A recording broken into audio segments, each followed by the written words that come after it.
Oke, selamat datang kembali di channel YouTube ini. Kali ini saya akan membahas tentang narkoba dalam pandangan Islam ya. Apakah halal? Wah, kalau halal ini ngeri sekali ini kayaknya. Ini bakal menjadi semangat bagi para pemuda-pemuda tersesat ya. Oke, tapi sebelumnya jangan lupa untuk subscribe channel YouTube ini karena itu cukup penting untuk metabolisme dan kelangsungan hidup saya. Karena usus saya juga membutuhkan asupan-asupan yang bergizi.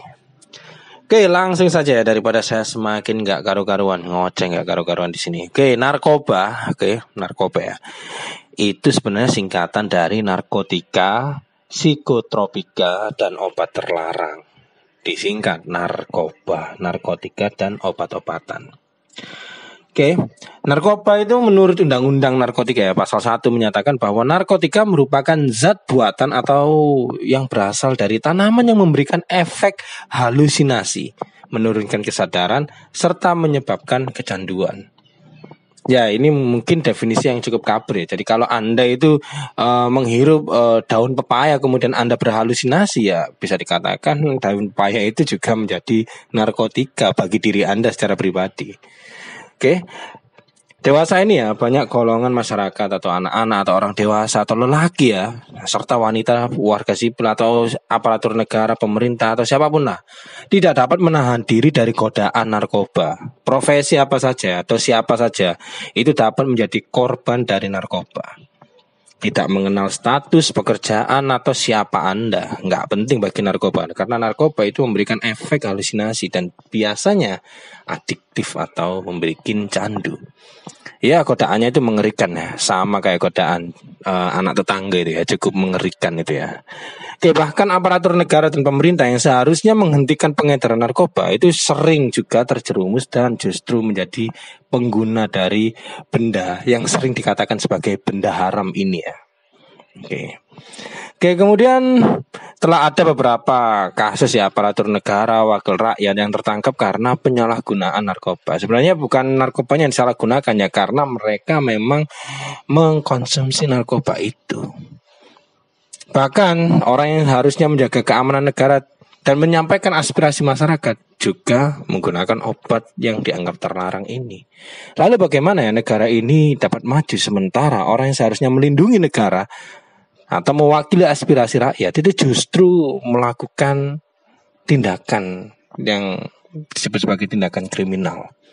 Karena narkoba dilarang, dan kalau menggunakan atau mengkonsumsi hal yang dilarang, maka itu disebut sebagai tindakan kriminal atau melanggar undang-undang yang sudah ditetapkan.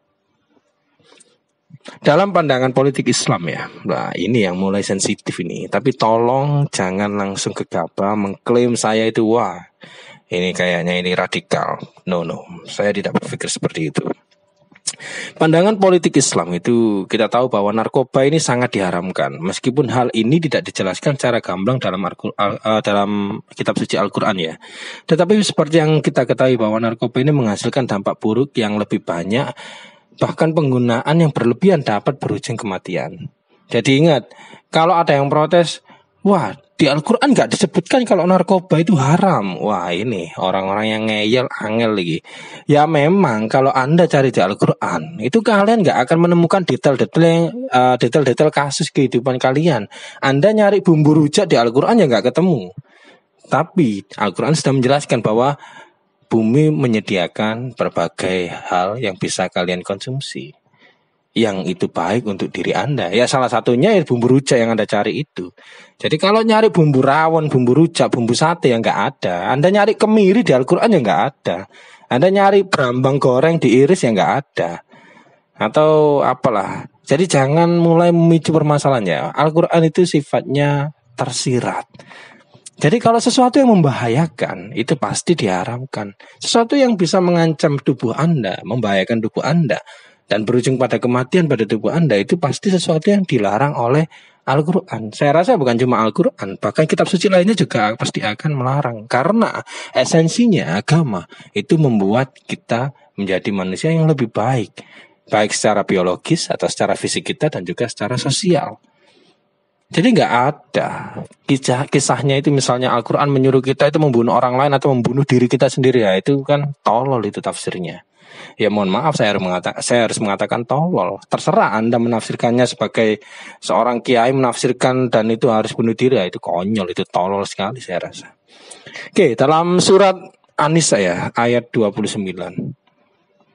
Tuhan berfirman bahwa orang-orang yang beriman itu dilarang memakan harta sesama dengan jalan yang batil, kecuali dengan jalan perniagaan yang berlaku dan dengan dasar suka sama suka atau deal istilahnya.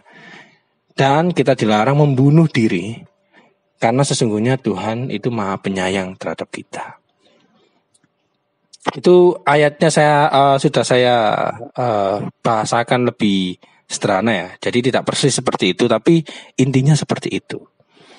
Ayat itu dapat menjadi suatu landasan yang kuat bagaimana kita itu harus memahami bahwa narkoba itu haram. Di dalam ayat tersebut juga jelas Tuhan memerintahkan bahwa manusia itu dilarang membunuh dirinya sendiri. Adapun seperti yang kita ketahui bahwa penyalahgunaan narkoba itu dapat berujung pada kematian. Oke, membunuh diri sendiri itu adalah perbuatan dosa dan sangat dibenci oleh Tuhan. Apalagi pakai bom bunuh diri. Wah, datang semena-mena pakai cadar, wah datang terus nyoba bom bunuh diri. Nah itu Anda itu konyol sekali Anda itu. Mending Anda itu makan rawon lewat hidung, tersedak sampai mati, itu jauh lebih terhormat daripada Anda bunuh diri dan ngebom itu mencelakakan bakul rawon tadi. Nah itu konyol itu. Kemudian seperti yang diriwayatkan oleh Rasulullah ya, dalam sabdanya, barang siapa yang sengaja menjatuhkan dirinya dari gunung hingga meninggal, maka ia ada di neraka jahanam dan dalam keadaan menjatuhkan diri di gunung tadi ya, neraka itu akan kekal selama-lamanya bagi dia. Barang siapa yang menenggak racun hingga mati, maka racun itu tetap di tangannya dan dia akan menenggaknya di dalam neraka jahanam dalam keadaan kekal selama-lamanya. Dan barang siapa yang membunuh dirinya dengan besi, maka besi itu ada di tangannya dan dia tusukkan ke perutnya di neraka jahanam dalam keadaan kekal dan selama-lamanya. Artinya kita bisa menyimpulkan bahwa perbuatan membunuh diri, entah Anda bunuh diri pakai ST, Anda masukkan ke dalam telinga Anda, atau Anda membunuh diri Anda pakai kuah soto ya, dimasukkan ke dalam mata Anda, itu adalah dosa yang besar dan tidak bisa diampuni oleh Tuhan. Sudah tahu dampak buruknya penyalahgunaan narkoba ya, tapi malah masih dikonsumsi. Dan jelas itu adalah sesuatu yang sangat diharamkan. Jadi kita itu harus berhati-hati dengan makanan atau barang yang mencurigakan yang diberikan oleh orang yang tidak kita kenal, karena bisa saja itu adalah narkoba dan itu bisa membunuh kita melalui kecanduan kita, melalui halusinasi dan mengganggu proses tubuh kita untuk tetap hidup. Jadi itu ya, kalau kita berbicara bahwa narkoba itu haram karena sifatnya bisa membahayakan. Lantas pertanyaannya, mengapa ada suatu negara yang melegalkan narkoba untuk dikonsumsi? Nah, ini pertanyaan yang menarik ini. Ada suatu teori yang mengatakan bahwa ya narkoba itu dilarang karena narkoba itu adalah sesuatu yang bisa merugikan negara. Merugikan bagaimana? Misalnya kayak gini ya. Logika teori seperti ini, logika teori-teori seperti ini itu ngomongnya kayak gini. Narkoba itu kan bisa digunakan sebagai sesuatu yang menyembuhkan. Lah, kalau masyarakat itu bisa mengkonsumsinya, maka ilmu bidang kesehatan, obat-obatan dan lain sebagainya itu akan mengalami kerugian yang cukup besar. Ngomongnya seperti itu. Tapi kalau kita berbicara mengenai narkoba dengan dampaknya, jadi narkoba itu saya rasa sama seperti hal-hal yang lainnya, memiliki sifat adiktif. Masalahnya kalau narkoba memberikan dampak yang cukup signifikan. Sementara kalau Anda beli di Shopee, itu juga adiktif. Tapi Anda hanya terjerat hutang. Dan itu terkesan tidak langsung menyerang tubuh Anda. Tapi kalau Anda mengkonsumsi narkoba secara kompulsif ya, secara berlebihan, itu akan menyerang tubuh Anda dan itu berbahaya. Jadi segala sesuatu yang berbahaya bagi tubuh Anda itu biasanya dikarenakan sesuatu yang berlebihan. Dan sesuatu yang berlebihan itu karena kita memiliki sifat kecanduan atau adiktif terhadap sesuatu itu. Dan itu yang biasanya dilarang. Karena apa? Segala hal yang berlebihan itu pasti membahayakan. Ya, Anda misalnya makan kuaci berlebihan, makan kuaci 50 kilo langsung, ya itu berbahaya. Tapi kalau misalnya Anda makan kuaci cuma 5 biji atau 10 biji, nggak akan berbahaya. Sama seperti narkoba. Kalau Anda mengkonsumsi narkoba cuma 1 butir atau 2 butir itu nggak akan berbahaya. Tapi masalahnya, karena narkoba itu memberikan sifat adiktif, maka Anda akan mengkonsumsinya secara berlebihan. Dan itu yang menjadi berbahaya. Ya sama kayak cinta. Cinta itu kayak obat, dan obat itu harus dikonsumsi sesuai takaran. Mencintai itu sesuai takaran aja, nggak usah berlebihan atau terlalu obsesi, karena itu akan membahayakan diri Anda. Jadi apapun yang berlebihan itu terlalu berbahaya. Agama itu ya kayak dosis.